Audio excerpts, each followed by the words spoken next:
Hey everyone, welcome back to Drive On. I'm your host, Scott DeLuzio, and today my guest is the Executive Director of Operation Honor Rural Salute, Michelle Lang. She has been a guest on the show a couple of years ago now. I'm not exactly sure when it was that we last had you on, but um, yeah, it was a few years back, and we recently met up for the first time in person at the Military Influencer Conference.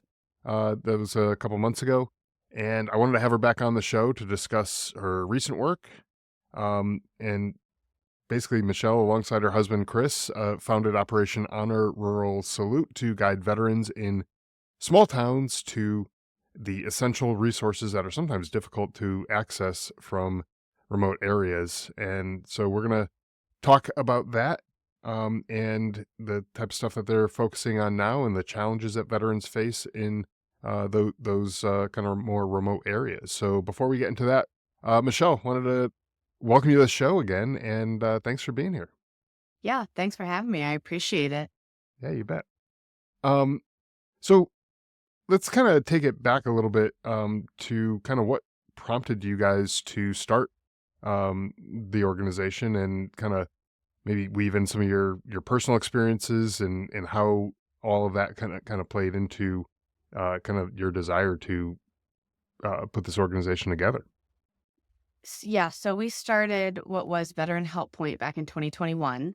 And that was through my husband got out of the military for the first time. So I had like the unique experience of being a veteran spouse and a military spouse.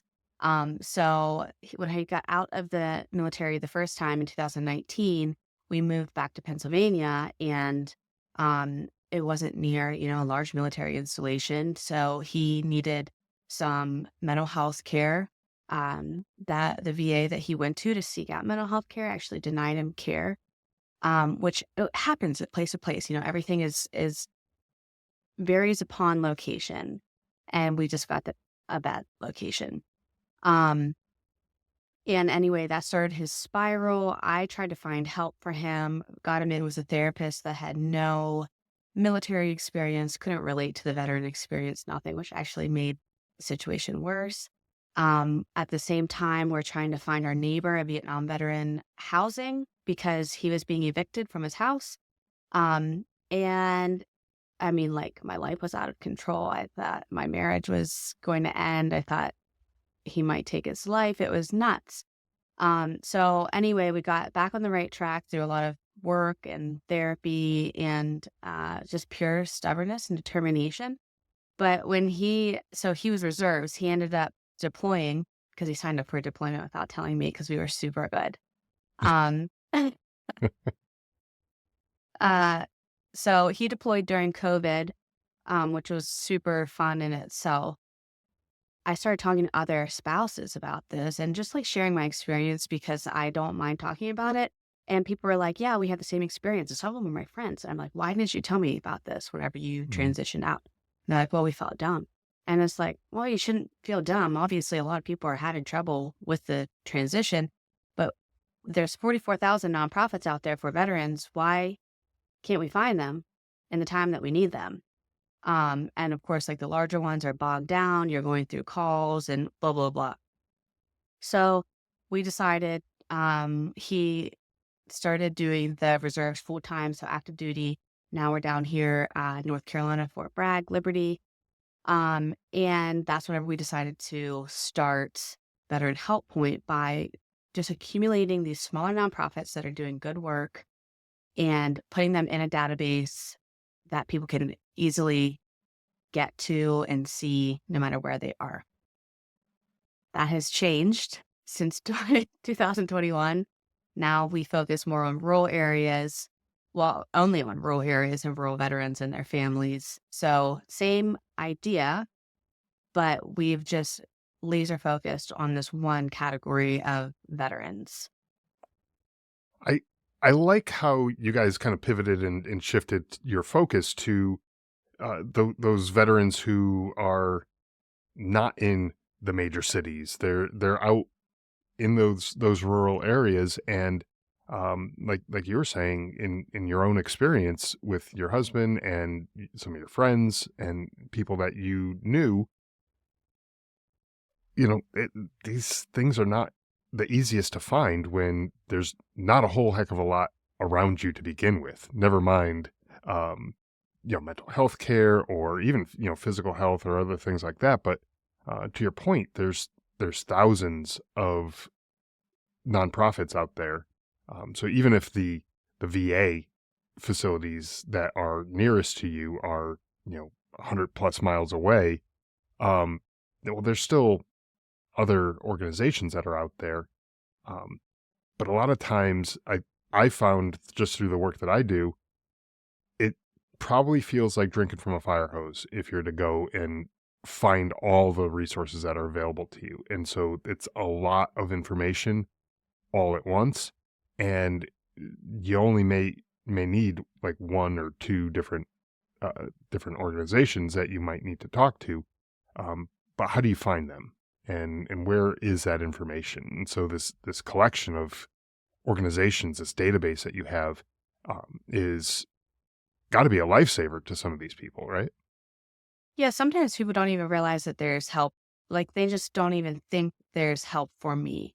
Hmm. Like, why would somebody help me whenever they already feel sort of abandoned by the military, or, have this chip on their shoulder, what we call maybe moral injury.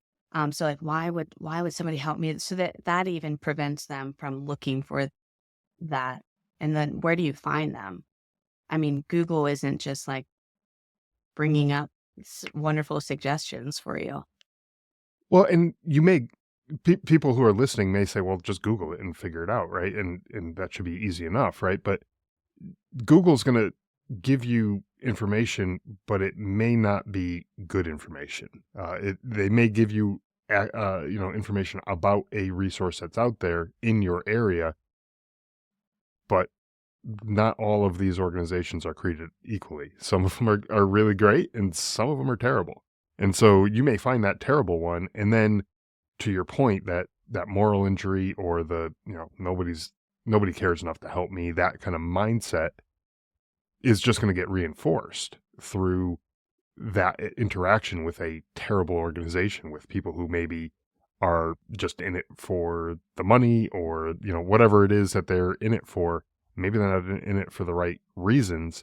And you end up with that wrong organization. And now you're like, well, you know what? Well, the heck with it. I'm just not going to look for anything anymore. But there are plenty of great organizations out there, right? Oh yeah, there's a ton. Yeah, absolutely. Um, so I mean, I know some of the obvious answers to this are probably, just access to the care and resources, but are there any kind of unique challenges that rural veterans face when they get back into the civilian life, and uh, you know, anything that might be substantially different from people who are maybe closer to more urban areas? Um, it's there's two things. Well, really the biggest thing is just not knowing what's available, but you hear this with both urban veterans and rural veterans, is that they just don't know where to look. Like, even though an urban veteran can go to their American Legion and get the resources, or they can go to a local veteran meetup, that's not happening in rural America. So while the primary marketing source in rural America is word of mouth, still, that is the Hmm. best way to advertise. Um, there's not this sense of, especially among younger veterans, like, I'm a veteran and Hmm. I'm going to tell other veterans about what helped me. That's not happening. So there's just a total disconnect between talking to people about their experiences and like the physical isolation that is rural America. Hmm. Yeah, and I think that's one of the issues that a lot of veterans, especially those with PTSD and some other issues, they tend to isolate themselves anyways. Even if they are living in the middle of, a very populated city, they just isolate themselves. They stay in their home, and they don't get out much. They don't interact with other people very, very often, just uh, as a consequence of, the what they're going through. Um, but I gotta imagine that's amplified even more when it's real easy. You can even step outside your house and there's nobody for miles, and that can make it even more isolating for folks like that.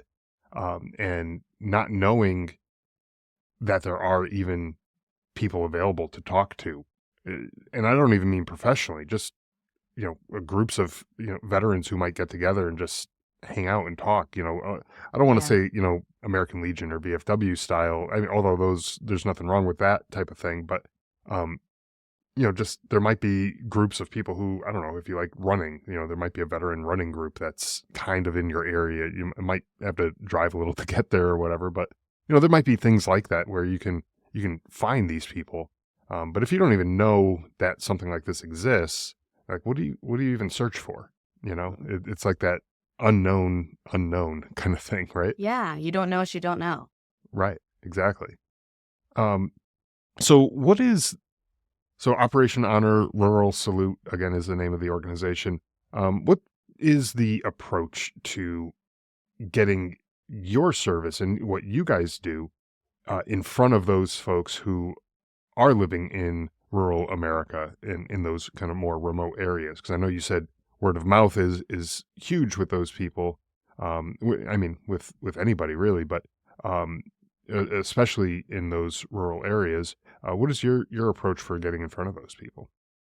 That would be mostly our in-person events. So we started out small with one event this year. Keep forgetting that it happened this year. Um, and our goal is to do these in-person events in each state once a year. So all 50 states, once a year. That was really, really helpful in getting the word out. But then we're also building a community online. So we have our resource page, which we've pared down significantly, and we changed the way we do resources. And then we have our online community page for rural veterans, which I'm pretty sure is probably the first rural veteran community. And then we have our in-person events, which are sort of like the the actualization of what we do online. So we bring these resources together. A lot of them are local resources. We try to get national resources in there too, so people can see the familiar faces that they're going to go need to talk to, but also recognize that there's people nationally that actually do care about them, because that is also very true. And then, go celebrate with food trucks, music, speakers, kids games, craft vendors, like an educational piece. Like it's just it's a festival. It's a fun day. Yeah, it sounds like it, and I follow what you guys do on social media, and I've seen some of the pictures and the videos and all those kind of things of stuff that you guys have done, and it's it seems like the whole community is coming together, and there's lots of people who are involved, and they want to share those resources, like you were just talking about, share those resources with people who may not know that those resources even exist, and I think that, like, for me anyways, if I was in that position and, I do what I do, so I know there are a lot of resources out there, but if I was in that position where I didn't know any of those resources and I hear about this event and I'm like, okay, well, I'll go check it out. And I start seeing all of these people who have a resource to offer or have some, their nonprofit or, something that they have available. It would make me feel like, well, holy crap, people actually care, and there are things out there that I have access to that are potentially going to benefit me. Um, you know, Dealing with whatever this thing is that I might be dealing with.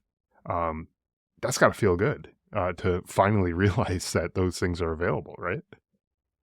Yeah, that was a big realization. And one of the motivations to help us rebrand in June is just like so many people at this event that were like very deeply impacted by Mm. it. And whenever you're throwing this event, that event was a 2-day festival. And whenever you're throwing things like this, like, yes, it's a lot of work, and you get caught up in it and you get lost in the sauce a little bit. Like you just want it to get where it's going and get to the end of the day. You have a difficult time pausing and really understanding the impact that was Mhm. made. And so it wasn't, I caught a couple stories from people that day, but it wasn't until the day after or the weeks after where people were coming up to me and telling me, what somebody said to them about the event or how they were impacted by it, like how spouses were impacted by it. Um, it was just really, it was really incredible to be able to, I don't know, make people feel supported. Yeah, and I think this is kind of an issue. I think with I don't know if it's a veteran issue or maybe just folks in the first responder and veteran communities. They just have maybe similar mindsets, but um, where it's like, you know what, I'll just suck it up and I'll deal with it on my own, or there's somebody else who's worse off than me, and I don't need to go take that spot from somebody else, or that whatever that resource is. I don't need to take that from somebody else. I'll just suffer and I'll deal with it, and it's not that big a deal. And there's kind of that mindset that a lot of times we get, and I'm guilty of that too. Um, and you kind of have to like just kick your own butt and say like, no, you can't think that way, because these resources are there for veterans. You're a veteran. Like, it belongs there for you. Yes, there might be somebody else out there who is struggling too, but it doesn't mean that you're not just because there's somebody else, right? And we Hmm. get that. I don't know. I hate that mindset, even though I've had it myself. I hate that mindset.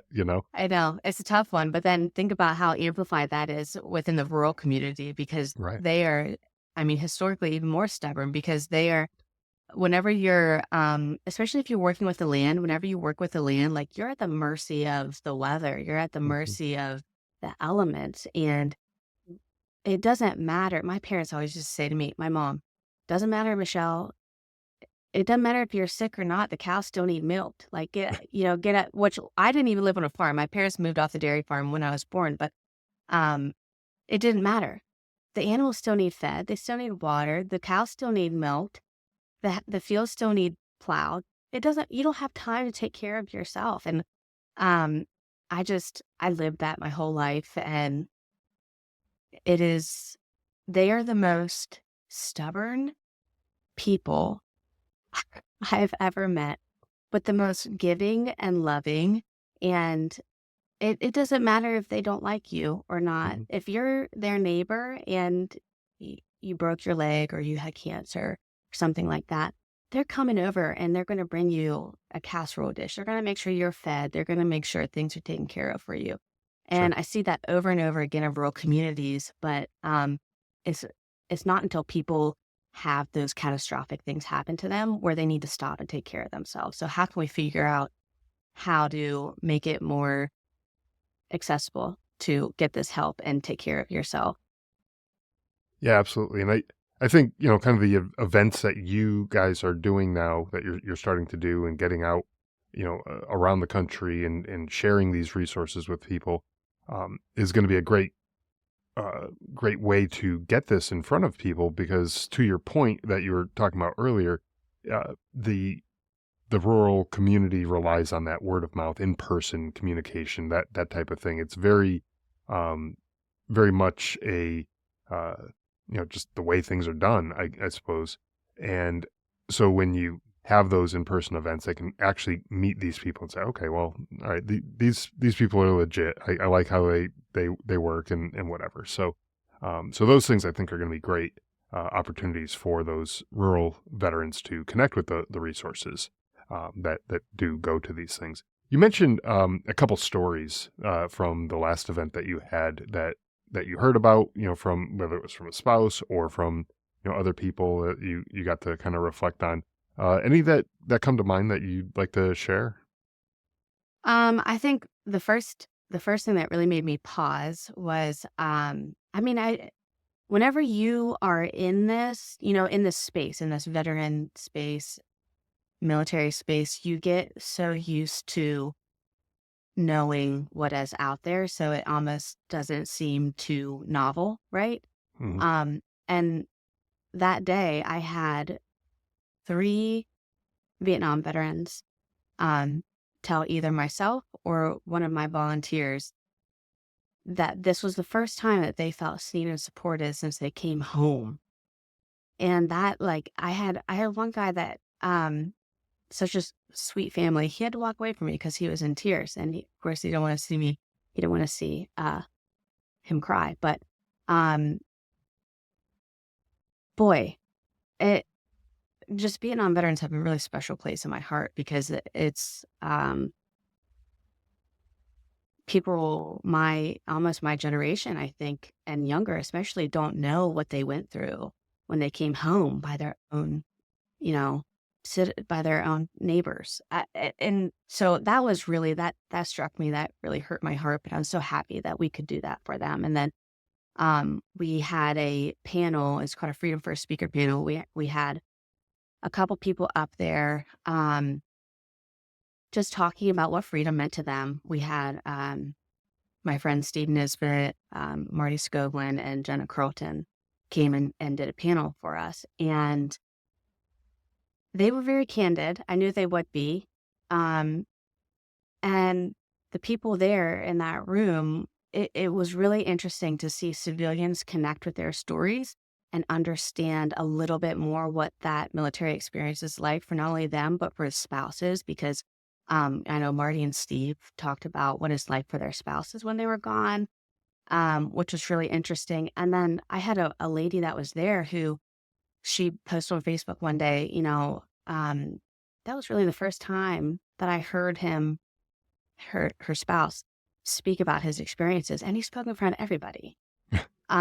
Because that was the first time that he had an opportunity to be in a room full of veterans, people that got him, and he could share his experiences, what it was like coming home from, and he was another Vietnam veteran. It's just like, man, what happens whenever you just have a space that you can share things with is so, so healing. And then able to go right across the street and see more resources that are available for you. And it doesn't have to be anything serious. It doesn't have to be mental health. There's, holistic resources there. There's farming resources there. There's financial resources. There's educational. So there's all these things that veterans have that they really should be using. I mean, it's just, there's so much potential for rural veterans. It's insane.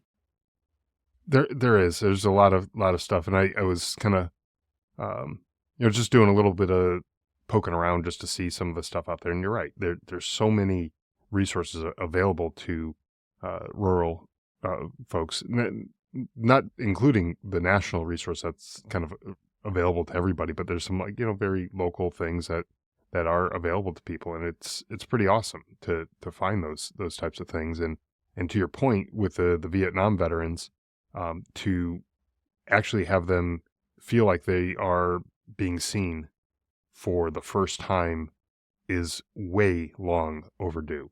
I mean, as a country, that's a shameful thing that it's taken this long for us to actually let those people know that their service and their sacrifices are actually valued by the people who they were fighting for and supporting and all that. Like, that to me, I hate when I hear things like that. Mhm. Not that you've done anything wrong by saying that or bringing that up.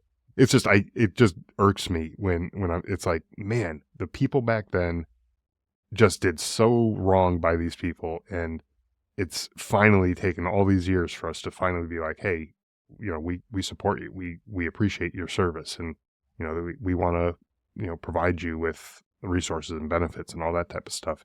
They didn't get that when they got home. They got No, and they've spat on got a and. very bad rap because of, you know, uh, their own dealing with PTSD, and that's where the stereotype comes from. And it's like, oh, ah, it's just so unimaginable. Like, listening to them talk is just so unimaginable. Um, War today, not that I've ever been to war, but it's just, I mean, wow, so gruesome, so gruesome. And then they just came back home and everybody hated them. And I Mhm. mean, I can't imagine. I just cannot imagine the shame that they had to care and, like, to fight for the feeling to be proud of their service is something that we do not have to really experience today. Yeah, and a lot of them didn't even have, uh, or basically they were told, "Hey, put on this uniform and you're going to war." They were drafted, and it's not like they may not have even wanted to go to war, but it's kind of like too bad. You're going anyways, and then to come home and get treated that way, it's like that. That just it's just not right. But I'm glad to see, that these veterans are going to these things. They're actually identifying as a veteran, right? Because for years, I'm sure they probably tried to hide that just because of how they were treated. Um, but actually getting out there and finding these resources, um, and I imagine seeing those folks just kind of warms your heart too to see all that. How they come out and actually, excuse me, actually find the benefits and the services that they are looking for, right? Mhm. Um, Now, I imagine dealing with the the variables that go into this, the veterans themselves, the families, the community resources. It's got to be challenging to kind of bring all that stuff together. What's available for who, and in what locations. What are some of the challenges that you faced in putting all this information together? So that's why we changed our database completely. Um, so that was a challenge, and we were tackling it. We bought a really robust mapping system to be able to handle that, and it was really super cool. But then we rebranded to Operation Honor Rule Salute, and what I found was that people need that word of mouth. They need that, little bit of trust to be able to take the leap. So they weren't clicking our resources. They weren't even using QR codes. They weren't, so what can Hmm. we do? So if you go into our website now, which we still have a few more resources we need to put on, we way pared it down, way pared it down. So we still have the same categories of help.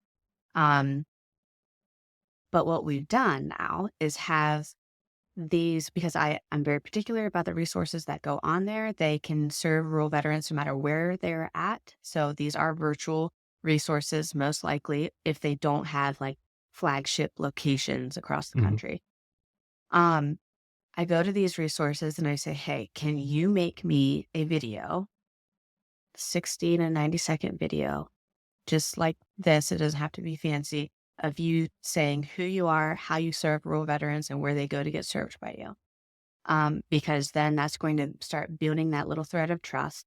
Before they even click off the page to your link, they already know that there's some real person there that's going to help them, and that they're going to actually get the help that they need. And I think that's a much better approach for this demographic. I think it's a good approach for a lot, but if you get in the weeds a little bit with too many videos, it bogs your site down anyway. So Sure. that's why we're only focusing on the resources that can serve people anywhere in the United States. So mostly virtual resources. But yeah, we've really changed our approach there. Well, and it's good that you're able to improve the offering that you have, by kind of recognizing, okay, it was too much. Maybe like I was talking about before, like drinking from a fire hose. It was just so many resources, and I know you had a lot on your site before, and then you like you said, pared it down. Um, but having the right resources I think makes what you're offering so much more impactful. And like you said, you're not just having any old resource on there. You've kind of vetted them. You've talked to the people. Like you said, you have the video that you put on there, so you know that the resource that you're presenting to people is legit. It's valid. It's not going to be someone who's going to screw people over. They're in it to help people, right? Yeah. And so I think for the rural veterans, or anybody really, but for especially the rural veterans who have felt like they've just been passed over or ignored and nobody cares, that type of thing. There are people There are people who care, and this is where you find them. And I think that's a beautiful thing about it is you bring it all together in one nice, neat package, and it makes it super easy for people to find the resources that they need. Like you said, a lot of times virtual resources, but people who are there for you and can help you with whatever it is you're going through, and that's great that you have all of that. For the listeners out there who might be rural veterans themselves or know one, maybe their family member or friend or neighbor, someone in their community might be a veteran. How can they reach out to the organization to find the help that they're looking for, or even offer their support? Maybe they have a resource that's specific to a local area and they want to provide that, through your resource page. How does that work? So they can go to our website, ohruralsalute.org, and there we have the resources and videos listed. Kind of the overflow to that is our community page, which of course we're talking about that word of mouth. That's where you can share what resources worked for you, or if you see somebody that's like, hey, I need help. We also have a contact form where you can just easily fill that out and contact us. Let us know if you need help with something, or if you have a resource that you'd like to see on the page. And then there's also a side where you submit to join the community, and you can get approved then. And then once you're approved, you're in the community.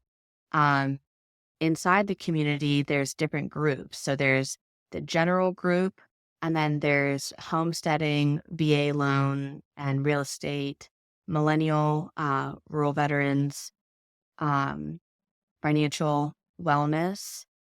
And there's going to be a fitness group, a benefits group, and we're working on like a peer-to-peer mental health group too. So that seems pretty comprehensive. I mean, you've got a wide range of services and support available. Um, and I noticed even, by age kind of range, the millennial group as well, that, I think they may be the ones who are, perhaps more on the tech savvy side. And so they might be, reaching out through these types of resources, maybe a little more comfortably than someone who might be a little bit older than them. And that might be kind of a, interesting thing to see how all that plays out, or as the years go on, to see, who are the actual users of all these types of resources. Maybe that, to me, I think would be kind of an interesting data point, just to see like who's getting the value out of these services, and things like that. So, um, aside from the services that you guys list through the website and that database, do you have any advice for veterans and their families who are living in these rural areas?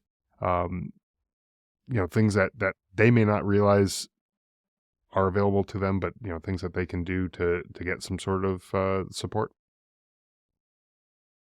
I mean, use the help that's available, because it just and don't be too proud to do so, right? Mm, Because improving yourself is never something you should be ashamed of.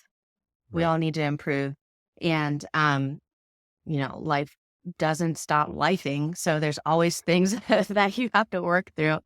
But there are so many advantages of being a veteran or a veteran family. There's so many, and there's so many benefits. I talked to so many VSOs about this.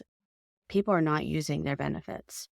And what happens when people don't use your benefits? The government takes that money away, takes that money Yeah, away. right. So go see what's available to you, use it. It's not a handout, it's things that you earned. So go take what you earned, improve your family, improve your mental health. I I know that whenever people are physically well, mentally well, they're grounded, their social life is good, their work life is good. They are fantastic mentors. They're fantastic leaders. And so what could that look like whenever we have a bunch of rural veterans, rural spouses who are leading the way in improving their communities because they reached out and used these resources. They leaned into their communities, um, talked about things, and now they're able to mentor the next generation. They're able to help other veterans. They're able to, become pillars of the community. And I think that's a beautiful thing. And that's a very real thing that I think can happen on a large scale if people just start leaning in a little bit. Yeah, and to that point, what you're talking about using these benefits, and if you don't use these benefits, they might get taken away. The government be like, well, nobody wants this, so we're going to start taking it away.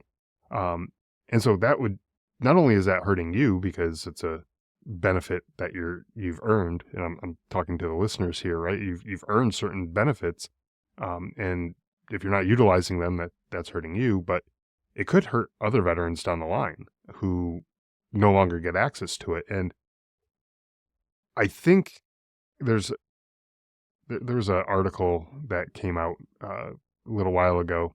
I think you know what I'm referring to, but basically saying that veterans are getting absurd amount of benefits and all that kind of stuff.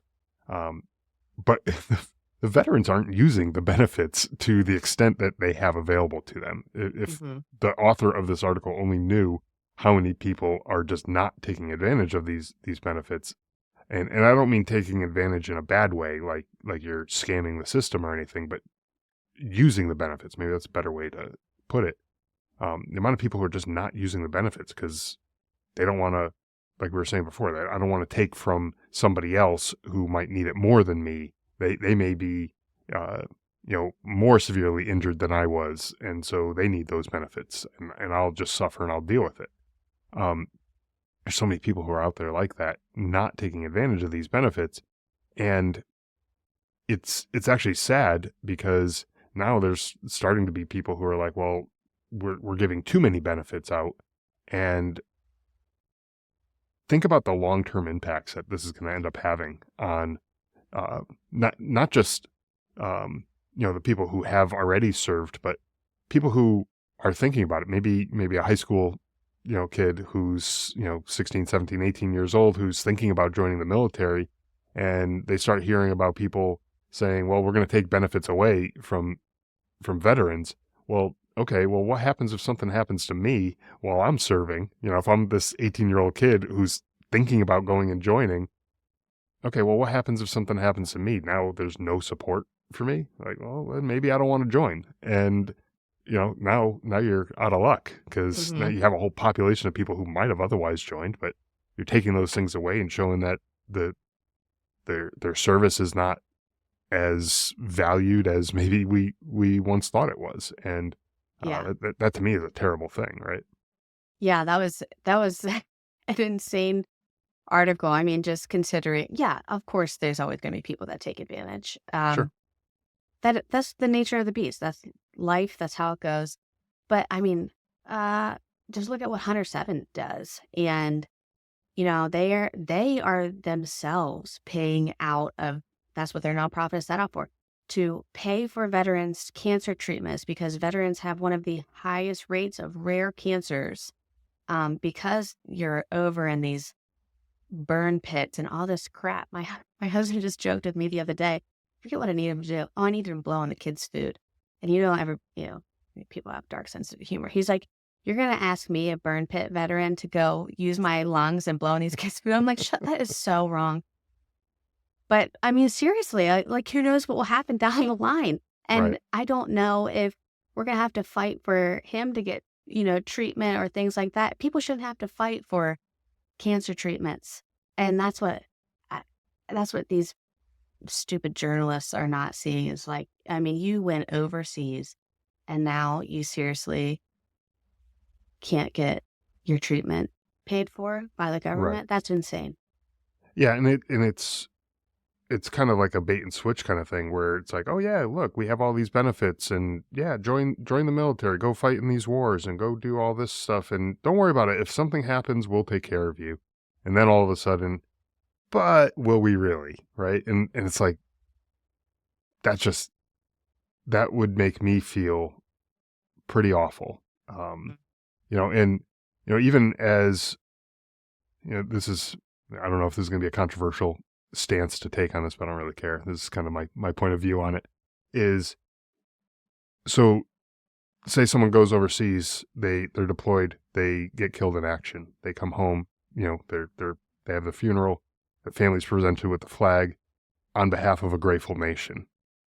And in my mind, after seeing an article like that, it's like, what is a nation grateful for? Grateful that they don't have to now take care of this person? Is that what they're grateful for?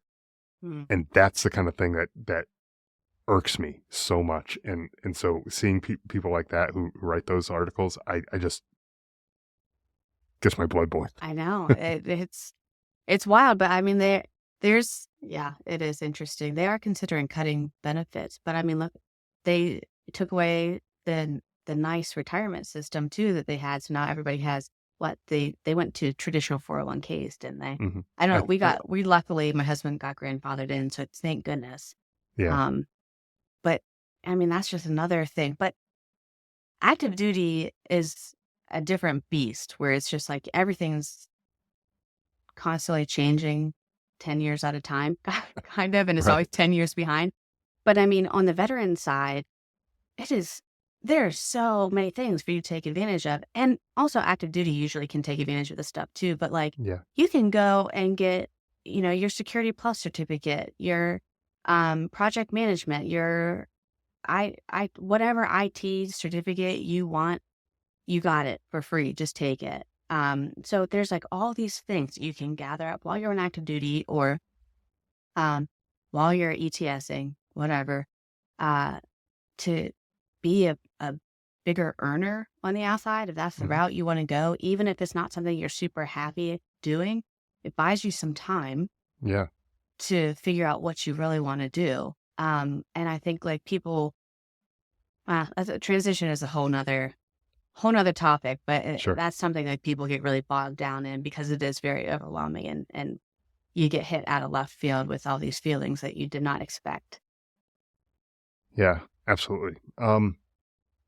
Well, so you mentioned the website earlier for people to go to. ohruralsalute.org is the website, and I'll have that in the show notes. And I'll also put your social media and things like that if you want to connect and find out, kind of where you guys are going as far as, the different events that you have throughout the year and all that kind of stuff. So they can, if it's something in their area, they can get in touch and they can go to these events and all that type of stuff too. I think that'll be a great thing. Um, any other places or resources that we should direct people to before wrapping this episode up? Or I do mean, we just, pretty much covered it? yeah, the website's our main, that's where everything lives now. Excellent. Social media, quick updates, and then we're adding a lot more events to the plate in 2025. So we have our Pennsylvania event. We're adding one in North Carolina. Um, and then I think another one in Pennsylvania, a smaller one in Gettysburg. Okay. So there's a lot going on. A lot going on. Yeah, it seems like you have your hands full, but I'm looking forward to seeing all the events that are happening in the future, um, and looking forward to seeing all those people who are getting the benefits and the support that they are that they deserve. That is long overdue for some of them. But Michelle, I'm grateful for you to have taken the time to come on the show and sharing what Operation Honor Rural Salute has been doing for the rural veterans. And honestly, this work is being done. It provides resources, assistance to these folks who, um, maybe didn't even realize that these things exist. I think it's amazing, and so hats off to you and your team of volunteers who are out there, putting all the work in to get this out there. Again, for the listeners, the links will be in the show notes, so you can check it out there. But again, Michelle, thank you so much for taking the time to come on. Yeah, thanks for having me. I appreciate it.